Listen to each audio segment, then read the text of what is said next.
Hello everyone, I am Aditya Gupta and today we are going to practice problem for JEE Mains and Advanced from Black Book and the topic is function. So चलिए हम पहले problem को पढ़ते हैं, फिर इसको solve करने का अप्रोच देखेंगे. इफ एफ आर से R such that f of x equals to x square plus a x plus one upon x square plus x plus one, then the complete set of values of a such that f x is on to.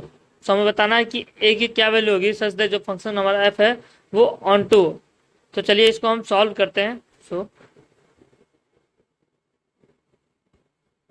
Given है हमारे पास f of x equals to x square plus a x plus one over x square plus x plus one. we have to find set of values of a such that f is onto. So हम let करते हैं y equals to x square plus a x plus one over x square plus x plus one, and we try to write we will write x in terms of y, that is यहाँ पे हमें दिया हुआ है f of x equals to y. सो हम right करना चाहते हैं x equals to g of y and then हम उसका डोमेन फाइंड करने की कोशिश करेंगे. सो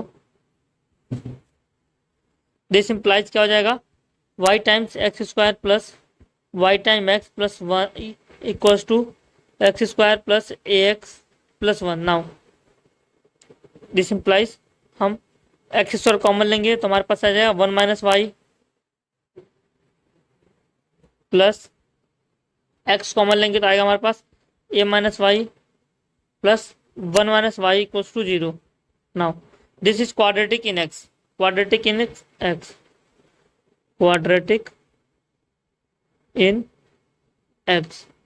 सो यहाँ से जो x की वैल्यू आएगी, this implies x equals to y minus a plus minus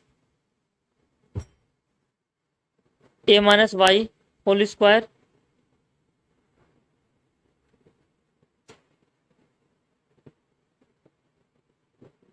minus four times one minus y square. ये हमने क्या लिखा है, अगर हमारा कोई क्वाड्रेटिक इक्वेशन दिया हुआ है a x square plus b x plus c then equals to zero. X की वैल्यू जो होती है minus b plus minus under root b square minus four a c upon two a. तो यहाँ से हमने एक्स की वैल्यू लिखी है और ओवर हो जाएगा two time one minus y. Now since x जो हमारा वो कहाँ से बिलोंग कर रहा है, रियल नंबर से, क्योंकि जो हमारा फंक्शन है वो डिफाइंड है आर से आर पे. सो दिस इम्प्लाइज जो ये क्वांटिटी होगी अंडर रूट के अंदर वो क्या होनी चाहिए, ग्रेटर इक्वल टू जीरो होनी चाहिए. जो दिस इम्प्लाइज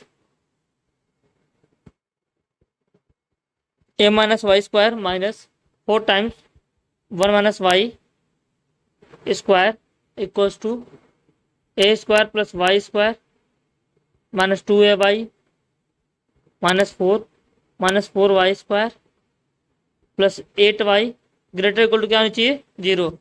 क्योंकि ये जो ब्रैकेट वाली क्वांटिटी जब ग्रेटर इक्वल टू जीरो होगी तभी हमारी एक्स रियल होगी. So this implies y square के कोफिशिएंट को एक साथ लाएंगे, वाई के कोफिशिएंट को एक साथ लाएंगे. सो हमारे पास क्या बनेगा, minus three y square plus eight minus two a times y plus a square minus four greater equal to zero. Now यहाँ से अगर हम नेगेटिव साइन कॉमन ले लें तो हमारे पास आएगा three y square plus two a minus eight y plus four minus a square less than equals to zero. Now ये हमारा क्वाड्रेटिक इन वाई है और क्या है, less than equals to zero है. सो हमारे पास दूसरा concept a x square plus b x plus c less than equals to zero होता है. तो this implies b square minus 4ac जो डिस्क्रिमिनेंट होगा वो क्या होना चाहिए, लेस देन इक्वल्स टू 0 होना चाहिए ना।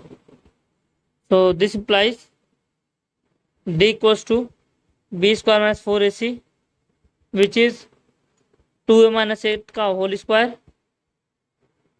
Minus 3 times 4a minus square less than equals to 0। तो इसको ओपन करेंगे हम तो क्या आएगा, 4a square plus 64 minus 32a minus ये हो जाएगा हमारा 48 plus 12a square less than equals to 0। Now 4a square plus 12a square 16a square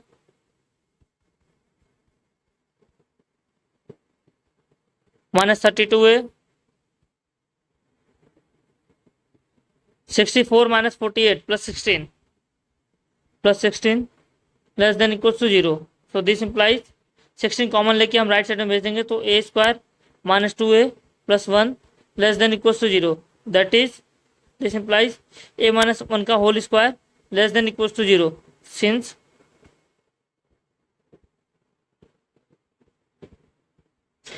a minus whole square greater equals to 0। So this implies जो a minus 1 की value क्या possible होगी, 0 होगी। सो यहाँ से a की वैल्यू क्या आएगी, 1 आएगी। This implies a equals to 1 ना। हमने क्या किया है, जो a माइनस 1 का होल स्क्वायर है वो लेस देन इक्वल्स टू 0 है, बट हमें पता है कि जो a माइनस 1 का होल स्क्वायर होता है वो होता है ग्रेटर इक्वल टू 0 है। सो इन दोनों केस से हमारी आ गई a माइनस 1 की वैल्यू क्या होगी, 0। सो यहाँ से a की वैल्यू 1 हो गई।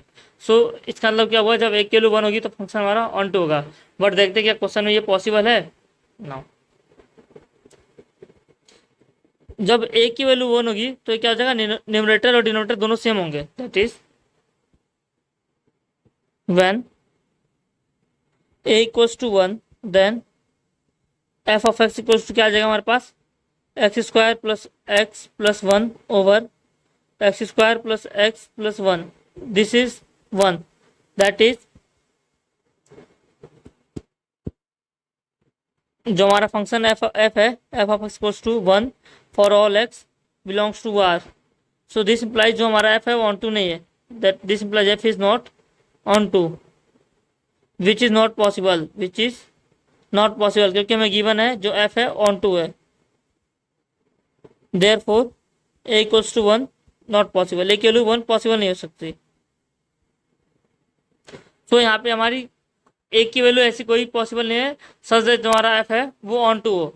तो इसका मतलब क्या हुआ, a की value not possible. So set of values of a are not possible. So option D is correct. Option D not possible is correct. So D is हमारा करेक्ट ऑप्शन। नाउ इस क्वेश्चन को हम सिर्फ option reject करके भी solve कर सकते थे। कैसे, नाउ इस क्वांटिटी को हम 1 की इक्वल्स टू लेंगे तो हमारी आएगी a इक्वल्स टू 1 आएगा। इसका मतलब क्या हुआ, जो फंक्शन होगा वो f of x equals to 1 आ जाएगा फॉर ऑल x। इसका मतलब होगा जो हमारा फंक्शन है वो ऑन टू नहीं होगा। तो इसका मतलब a की वैल्यू 1 पॉसिबल नहीं है, तो ऑप्शन ए डिस्कार्ड होगा क्योंकि यहाँ पे 1 आ रहा है। ऑप्शन बी डिस्कार्ड हो गया क्योंकि यहाँ पे 1 आ नहीं रहा है, 1 नहीं आ रहा है। इसका मतलब क्या हुआ, जो हमारा फंक्शन है उसके रेंज में 1 नहीं आएगा, सो एफ ऑन टू नहीं हो पाएगा। सो इससे हमारा बी ऑप्शन भी करेक्ट हो गया।